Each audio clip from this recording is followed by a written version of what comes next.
Assalamualaikum warahmatullahi wabarakatuh. Perkenalkan, nama saya Hovifah Nurul Ihsan dari Humas kelas 1B. Di sini saya akan menjelaskan salah satu materi yang telah kami pelajari, yaitu mengenai motivasi. Motivasi memiliki istilah yang sama dengan motive, drives, dan needs. Menurut Fillmore, motivation is an energizing condition of the organism that serves to direct that organism toward the goal or goals of a certain class, yaitu suatu kondisi yang menggerakkan organisme atau individu untuk mencapai suatu atau beberapa tujuan dari tingkat tertentu.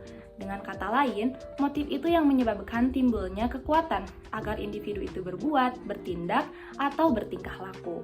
Dalam motivasi terdiri dari dua macam teori. Yang pertama adalah teori kebutuhan, dikemukakan oleh Maslow. Yang terdiri dari, pertama, kebutuhan fisiologis atau jasmaniah. Kedua, pemenuhan kebutuhan security atau keamanan. Yang ketiga, pemenuhan kebutuhan sosial. Yang keempat, pemenuhan kebutuhan akan pengakuan. Dan yang kelima, pemenuhan kebutuhan akan kepuasan. Yang kedua adalah teori virus mental yang dikemukakan oleh David, di mana setiap kehidupan psikologi manusia mampu mendorong ke arah suatu aktivitas kehidupan, sehingga dengan daya tersebut, manusia mampu mencapai kemajuan dengan hasil yang gemilang. Daya itu disebut an edge atau need of achievement, yaitu kebutuhan untuk memperoleh prestasi dan hasil gemilang. Selanjutnya ada jenis-jenis motif. Terdiri dari pertama, motif dasar, kedua motif sosial, dan yang ketiga adalah motif objektif. Pertama, motif dasar, yaitu berasal dari kebutuhan-kebutuhan biologis atau jasmaniah, seperti motif dasar minum, makan, bernafas, kemudian motif dasar perlindungan diri atau rasa aman. Selanjutnya ada motif dasar untuk beristirahat dan bergerak, dan yang terakhir ada motif dasar memperkembangkan keturunan. Yang kedua adalah motif sosial, yaitu motif yang dipelajari atau learn motif. Ini berdasarkan nilai sosial, adat istiadat, kultur masyarakat, lingkungan, dan lain sebagainya. Ini terdiri dari pertama motif untuk dikenal, kemudian motif untuk dibutuhkan, motif memperoleh penghargaan, motif berkelompok, motif memperoleh status sosial, dan motif yang berhubungan dengan sistem-sistem nilai. Yang ketiga adalah motif objektif, yang dimana ditujukan untuk berinteraksi secara efektif dengan lingkungannya. Motif ini terdiri dari tiga. Yang pertama, exploration motif, yaitu menyelidiki untuk memperoleh kebenaran yang lebih objektif. Yang kedua, manipulation motif, yaitu memanfaatkan sesuatu yang ada di sekitarnya. Dan yang ketiga, minat, memusatkan mental dan perhatian terhadap suatu objek. Selanjutnya ada pengukuran motif, di mana bereksperimen tentang pengukuran kekuatan motif itu sendiri yang telah dilakukan oleh para ahli. Salah satu contohnya adalah sangkar kegiatan untuk hewan. Ada pula usaha untuk membangkitkan motif. Yang pertama ada kompetisi, persaingan, atau competition. Kompetisi dengan diri sendiri dan kompetisi dengan orang lain.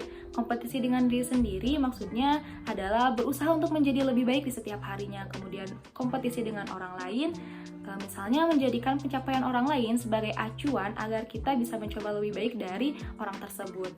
Nah, selanjutnya adalah matchmaking atau mendekatkan tujuan, artinya membuat tujuan-tujuan sementara. Kemudian yang ketiga adalah tujuan yang jelas, dan yang keempat adalah minat. Motif akan bangkit jika kita memiliki minat yang besar terhadap sesuatu. Nah, selanjutnya ada konflik motif, dibagi menjadi 4. Yang pertama, approach conflict, yaitu mengalami 2 atau lebih konflik yang positif dan sama kuat. Contohnya, ada karyawan yang harus memilih naik gaji tapi pindah tugas atau promosi naik jabatan yang dia inginkan. Selanjutnya ada approach avoidance conflict, yaitu motif positif dan negatif secara bersamaan. Misalnya, karyawan akan mendapatkan gaji yang besar tapi dipindah tugaskan ke daerah yang jauh dan terpencil. Kemudian yang ketiga ada avoidance conflict, yaitu 2 motif yang sama-sama negatif dan sama kuat. Misalnya, memilih kerja dipindahkan ke daerah jauh tapi gaji tetap, atau di tempat yang sama tapi gaji turun. Yang keempat ada double approach avoidance, yaitu 2 atau lebih konflik yang negatif dan positif sama kuat.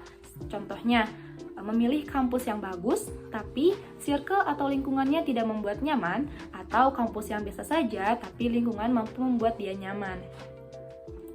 Nah, yang terakhir ada frustasi. Ketika individu mempunyai keinginan, dan keinginan tersebut tercapai, maka dia akan merasa puas.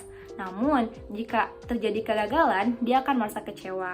Jika kecewa itu mendalam dan terus-menerus, akan mengakibatkan yang namanya frustasi. Jadi, frustasi merupakan rasa kecewa akibat dari kegagalan dalam mengerjakan atau mencapai sesuatu.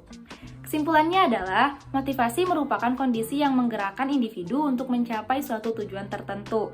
Motif terdiri dari 3 macam, yaitu motif dasar, motif sosial, dan motif objektif. Nah, untuk membangkitkan motivasi ada 4 macam, yaitu kompetisi, matchmaking, tujuan yang jelas, dan minat. Kemudian, terdapat 4 macam konflik dalam motif, yaitu approach-approach conflict, approach-avoidance conflict, avoidance-avoidance conflict, dan double approach avoidance. Sekian yang dapat saya sampaikan. Wassalamualaikum warahmatullahi wabarakatuh.